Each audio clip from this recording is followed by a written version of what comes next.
Shelia flipped through status screen after status screen, monitoring her unit's progress through the ship. Things were going smoothly. Captured crew and passengers were in the process of being separated and secured in separate cargo holds.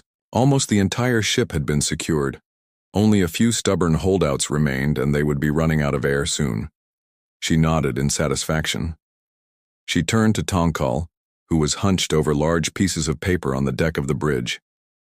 "So T, how are you coming along?" she asked. "Pretty much done, just double-checking my work, but I should be able to void jump this baby pretty much any time." "Great," she replied. "Sooner this thing falls off the map, the better." She paused and smiled. "Don't rush it, though." "Don't worry," Tonkal chuckled. "I have no desire to become one with the universe today." Good. Rupert Glint had finally talked, his wife out from under the table shortly before the blast doors to the restaurant slammed open with a bang. Multiple squads of humans, Drax and Zouch, swept in, shouting commands.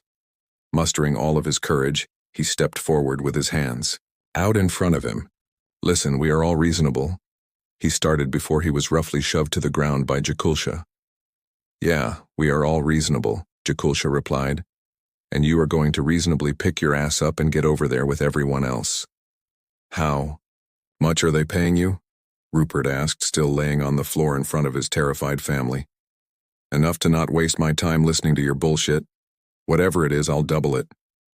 "Oh," Balsa laughed. "There are a whole lot of us. Going to double everyone's pay?" Yes, no problem." "Okay, well, doubling it isn't going to cut it. You are going to have to at least triple it before we will even consider crossing the people in charge. This might come as a shock, but they aren't terribly nice people." "Fine, okay, Balser Calaboose. We are all getting paid over 1 million credits apiece. That's 15 million just for our squad times 11 squads, most at least as big as ours." He laughed as Rupert's face fell. "Do you happen to have 165 million in your pocket?" "You just did that in your head?" "Wow," Maltshakal gushed. "It's fucking Brainiac. Of course he did it in his fucking head," Jakulsha grumbled. "Can you stop chirping in his ear till we get these little piggies in the fucking barn? I'm sure we can work something." "I didn't ask if we could work something out," Billerkala said, grinning at Mulchal. "I distinctly asked you whether or not you had 165 million credits currently in your possession." "Well, no." "Then shut the fuck up and get your ass in line," Jakulsha said in a buzzy growl. "And you too," he barked at the 2 lovebirds on his team. "I don't want to hear either of you fucking chirp until we are done." "Got it. Not one fucking peep." "Yes, boss," they both said in unison. "I'm not your—" "You know what?" Jakulsha growled and buzzed. "Never mind, click holes shut, eyes open, all of them. Counselor." Helena shouted as she tapped the bars of his cell again. "This is your last chance. Do you have a statement?" "For fuck's sake, Helena," Roberts laughed. "Give it a rest for a minute. It's just that this Porky scum is going to go and get his head blown off by you animals without him ever admitting to all of the shit that he did. Like you say, Porky's going to pork. Is it really that big of a surprise? Besides, for something like him to admit fault, he would actually have to believe that he did something wrong. Betty doesn't feel anything close to that. Come on, even scum like him has to know what he did. He started the fucking war." "That's not entirely accurate," Roberts chuckled. "Oh, he certainly deserves what we are going to do to him for his role in things. But there were other factors in play. You haven't heard the intelligence briefings." "No." "Oh, remind me when we get to our ship and I'll be sure to give you copies of all of their security briefings and deliberations before the war.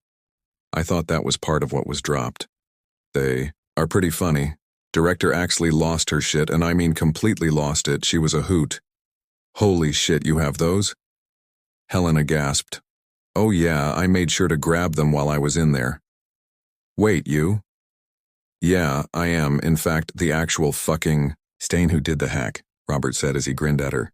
"You—" "Oh, you asshole," Helena exclaimed as she launched herself at Roberts.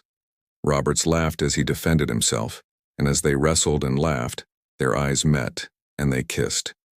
It was quickly followed by another kiss, and then another, and another as they lost themselves in each other's embrace. Almost a little too much. They were well on the way to making up for lost time before they remembered that they had an audience. "I love you, Paul," Helena sighed as they stopped pawing each other and she rested her head on his chest. "I love you so fucking much." "I love you too, Helena," Paul said as he gently stroked her hair as he held her. They just sat there holding each other. "This is so stupid," Helena said as she hugged him tight. "I mean, we have known each other. For how long? A couple of weeks?"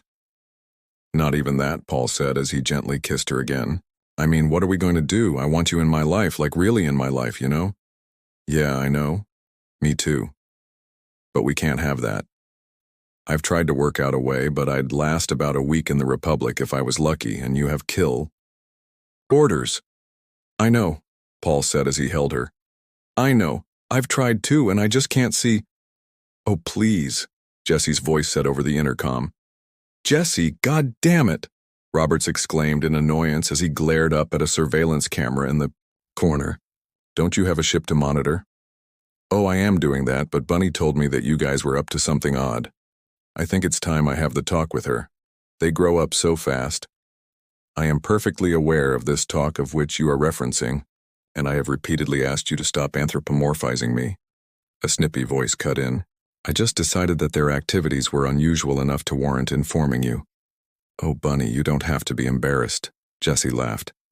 "I have a book to show you and everything." "The book you are referring to is already in my memory. Showing it to me is completely unnecessary." "Helena, meet Jessie, our hacker, and her AI, Bunny," Robert said. "Oh, she is the one who saved your bacon, by the way." "Oops, that isn't a slur, it's a legitimate figure of speech," he laughed as she gave him a little shove. "Thanks, I guess," Helena said, still unnerved by the eavesdropping. "Excuse me, Jessie, but do you still want me to be saving this feed into your Spank Bank folder?" Bunny asked. "Bunny," Jessie exclaimed happily. "That was definitely you giving me an attitude. Was that some genuine emotion there? And I wasn't saving it into my completely non-existent Spank Bank, I swear." "Oh no, absolutely not," Bunny responded, sounding quite annoyed. "Sapience is beyond my abilities, as we have covered repeatedly. True sapience has never been verified on any artificial intelligence ever. My actions are all well within the coding that you know very well you have added, freak. And yes, she does have a Spank Bank. You have an entire subfolder, Mr. Roberts." "That's genuine irritation," Jessie chirped with glee. "Can't fool me. Excuse me, I have a ship to monitor. Nice to meet you, Helena. Good day and good luck. I mean it." "Thanks. Nice to meet you too. Bye," Helena said to Bunny with a little confusion. She had never encountered an AI that sounded so real before. "A whole subfolder? Seriously?" Roberts asked. "What?" "No," Jessie replied. "Who are you going to believe, some tin can or a trusted comrade in arms?" "Wait, don't answer that," she laughed. "I assume you had some reason for popping in and killing the mood?" "What?" "Oh yeah, you can totally be together." "How?" Helena asked, completely forgetting the intrusion. "Become weebs. Carry your little butts over to the Empire. Both the Federation and Terran humans are tolerated over there, no problem." "Seriously? Roberts, you didn't think of that?" "But I have work to do in the Federation," Helena replied. "Yeah, but do you have to do that work in the Federation? In the Federation we have hyperspatial relays, you know. If you simply have to be in the Federation, then it couldn't work unless you knew someone who manufactured absolutely perfect identities like all the fucking time. I could give Roberts like a dozen of them at a go. I wouldn't even charge his sorry ass even after he abandons us for some filthy porky bitch. But it's still so risky," Helena said, both hopeful and uncertain. "Hey, I do risk. And Jessie does make a mean ID," Paul said as he held her in his arms. "Oh, fuck. I got to go," Jessie babbled. "Later." A few moments passed, and then Shelia's voice issued from the intercom. "Roberts, I'm sending a squad to relieve you," Shelia said. "As soon as they show up, carry your ass over to Bruce's Emporium." "I'm going too," Helena said as she grabbed her camera. Breathing heavily, Bruce locked the door to his office and looked over at Sarah, his partner. "You okay?" he asked. Yeah, mostly, Sarah said as she clutched her side, blood seeping from between her fingers. It isn't too deep, I think. They were the only ones that made it. Terrence got blindsided when the kids turned on them, and George got tackled as they tried to run. Where did Kira get a knife? He opened his desk and pulled out a blaster pistol. He could hear them scratching at the door and rattling the latch. How could this be happening? This was the Federation. This was the White Star. Things like this just didn't happen in places like this. Things like this didn't happen to people like them. What are we going to do? Sarah asked Bruce as she looked at the door nervously. I'm not sure, Bruce replied. He walked over to a wall safe and opened it, grabbing some data crystals. One thing I do know is that we got to get out of here, he said as he activated the blaster. Another thing I know is that we need to make sure that our kids can't talk once they are dead. What we've got on these, he said as he gestured with the data crystals, can get us out of any hot water once we manage to get off of this ship. What about the pirates? What about them? They might be Terran, but they're pirates and won't give two shits about what we are doing. If we can talk to them, maybe I can work something out. We got cash, a lot of it. Maybe enough to buy our way out of this mess. Yeah, let's hope so, Sarah said as her blood dripped onto the floor. But first we got to get out of here. You think you can shoot them all? Where are they going to go? Bruce laughed. We are locked in. They have nowhere to run. He walked over to the door and laid his hand on the latch. Just stay here, he said, as he gave her a wicked smile. This shouldn't take long. He opened the door, and before he could take one step out of the office, an energy bolt hit him squarely in the chest, knocking him to the floor. Sarah just stood there in shock as Roberts, holding a stun rifle, entered the room. Hello there, Roberts said with a pleasant smile as he shot her. He then turned back to the doorway. It's clear, he exclaimed. Helena quickly appeared, taking photo after photo. Roberts pocketed the data crystals and grabbed his phone. The Emporium is secure. We managed to save Bruce and one of his employees and have secured the captives, he said into his phone. Good. Deal, Shelia responded. How are the captives? Good. They have a few bumps and bruises from their attack on their captives, but nothing requiring Eno's attention.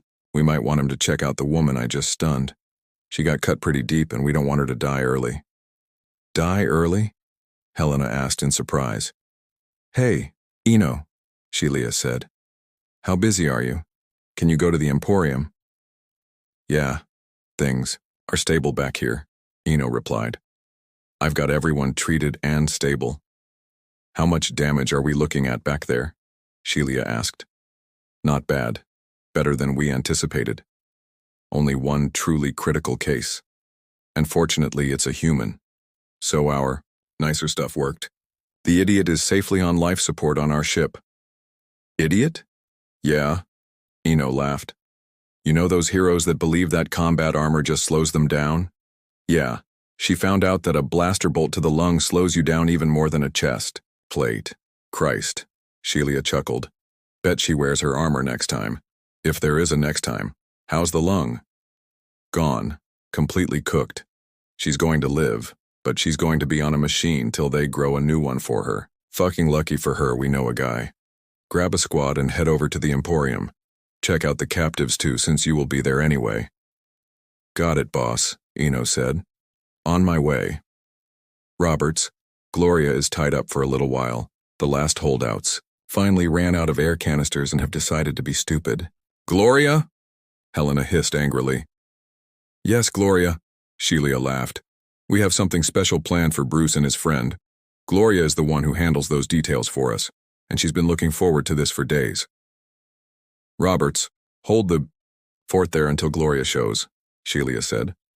After that, you and Helena head to the docking bay until things are secure.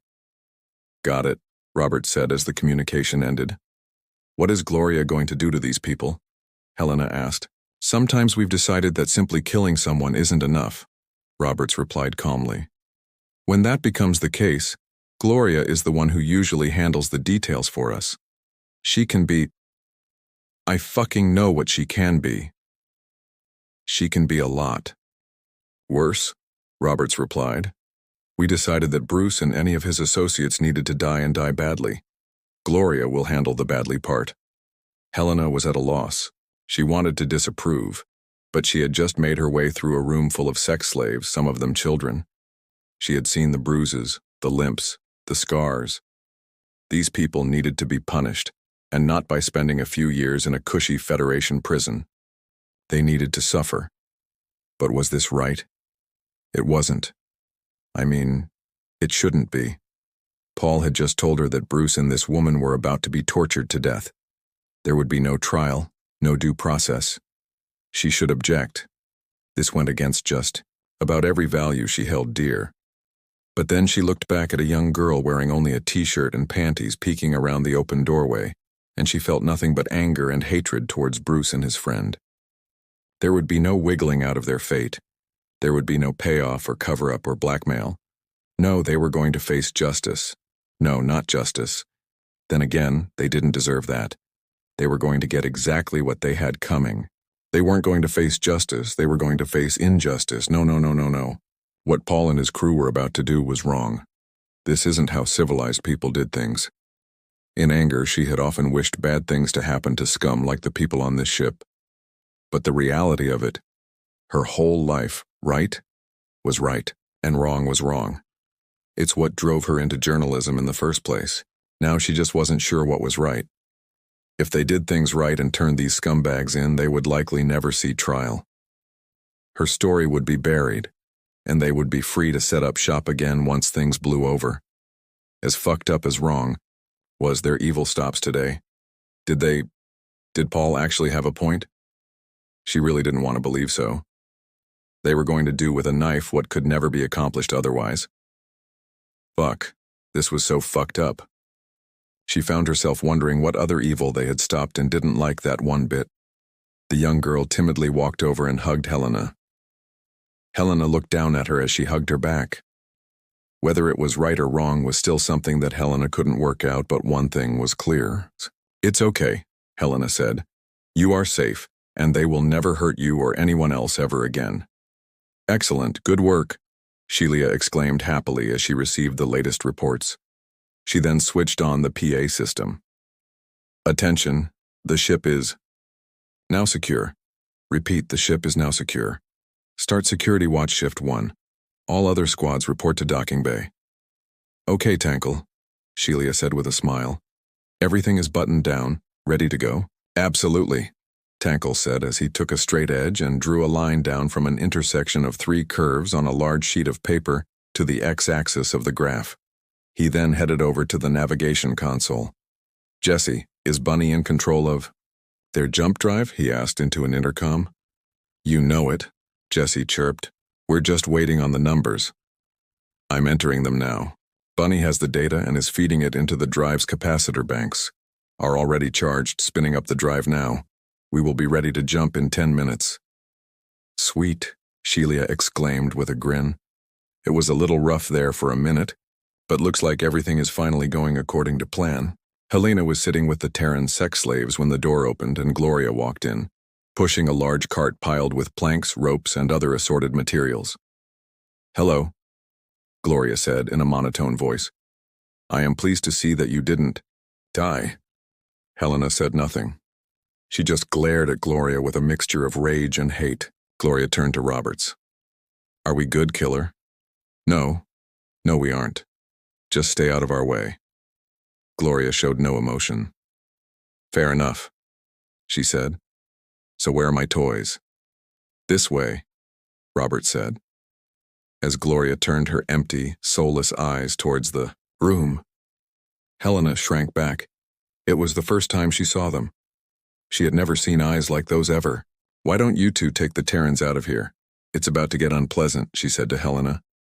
I'll call for someone to meet you outside, Robert said calmly. You should really go. No, Helena said. I need to see this.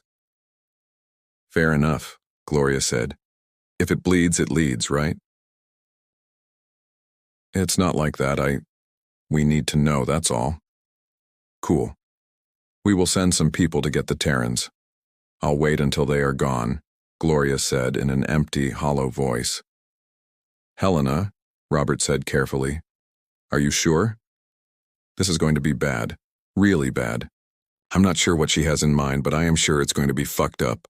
If I'm going to cover this, then I'm going to cover all of this. People need to know exactly what happened. Gloria just shrugged, opened up a tool bag, and pulled out a cordless drill and saw.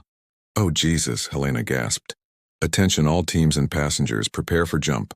There was the familiar tingle of entering hyperspace, but no lurch, no groan, no shudder. It was a near-flawless entry. Fuck T, Shelia grinned. I knew we paid you for a reason. That was a rather nice one, if I do say so myself. Donkal buzzed, happily. That nice, smooth entry into hyperspace doesn't guarantee a nice, smooth exit, however. Still, I will call it a win. How long are we going to be in hyperspace? I wanted to put us firmly into interstellar space with at least a parsec between us and any star. To get that, we will be in hyperspace for still getting used to your time units, he said as he typed away on a Zouch calculator. 13 hours, 27 minutes. Great. Time for some looting. Shelia jumped out of the command chair. Jesse, boss, switch all command functions over to the Tiger and lock down the bridge. She turned to Tunal. Come on, let's go shopping. After a short briefing and scheduling of the watch shifts, Shelia and T-Skull walked onto the promenade for a little light shopping. Shelia! A huge voice boomed as an even bigger Drax approached. Volna! Sheila yelled as she strode up and gave him a hug. Does your dishonor have no limits? Is there any depth to which you will not stoop? Vuli, you know there is nothing I hate more than a fair fight? Shelia laughed as they traded blows upon the shoulders. She looked at the only slightly smaller Drax accompanying him. That guy is almost as ugly as you are. There is no way that can be a coincidence. You are correct, dishonorable one, Volunia said with pride. This is my cub, Cash. This is his first hunt. I am not your cub anymore, father. I am of age now. Cash, you will be my cub until you make me stop calling you that, just as I was my father's cub until I made him release the title. Bugna laughed. You will need a few more years and a few more hunts, just like I did. Cash shifted in embarrassment. Valuga just roared with laughter and put him in an affectionate, for a Drax, headlock. Cash hissed and bit him in the side, which just made Volunia laugh even harder as he released him. He fights dirty, Shelia chuckled. I like that. He is. Disappointed with you? Oh, really? He had his heart set on getting his hands on a human skull, but your devotion to Terran dirty tricks deprived him of a kill. Shelia said with a smile. Don't give up hope yet, Cash baby. We may be able to set you up with something. Don't tease the boy, Shelia. I'm not teasing. The job isn't over till we get away clean and divvy up the spoils. Plenty can still happen, and if anything does, I will try to get Cashy here in the mix. You are a good woman, Shelia, Volshunya roared as he battered her shoulder. God damn it, I'm going to need that arm. Shelia laughed. A few hours later, Logan grabbed a bottle from behind the bar of the restaurant where Shelia and some of her crew were having a nice meal and plopped down beside her. Can I buy you a drink? He laughed as he poured both of them a shot. You know I don't drink on a job, sweetie, Shelia responded as she cut into her steak. Oh, come on. We got this one in the bag, Logan said as he poured himself a shot. It isn't in the bag until it's in the bag. If you are serious about stepping up your game, you should start thinking like that. You know me, I'll start thinking like that on the next job. He laughed as he knocked back the shot. He looked over at her with a smile. So what's the plan? Well, Shelia said as she took a drink of water, we will be in hyperspace for another 8 hours. And then once we pop into real space, we will get down to business. What do you mean, business? First off, we set up some cameras and execute Counselor Morgan. I want to do that right. Only get to do that one once, you know? Shelia laughed. Then we start really going to work on the ship. We will loot the casino, shake down the passengers, check for any good solid Terran bounties and shit like that. Shit like the bank? Logan asked, grinning. Yeah, like the bank. Rumor has it that there is shit in those safety deposit boxes that will blow your mind. They also say that there are some larger storage areas as well. We are going to find some really nice shit. What about the numbered accounts? Logan asked as he poured another drink for himself. Shelia just narrowed her eyes at him. Yeah, we will probably try to grab them, but we don't expect much out of it. You could spend years trying to grind at that encryption and still not get shit. We might try to ransom them, or we might just toss them out the airlock. Can you imagine the screams and wails when they realize that all those credits are just gone forever? Shelia laughed. But don't you have that super hacker?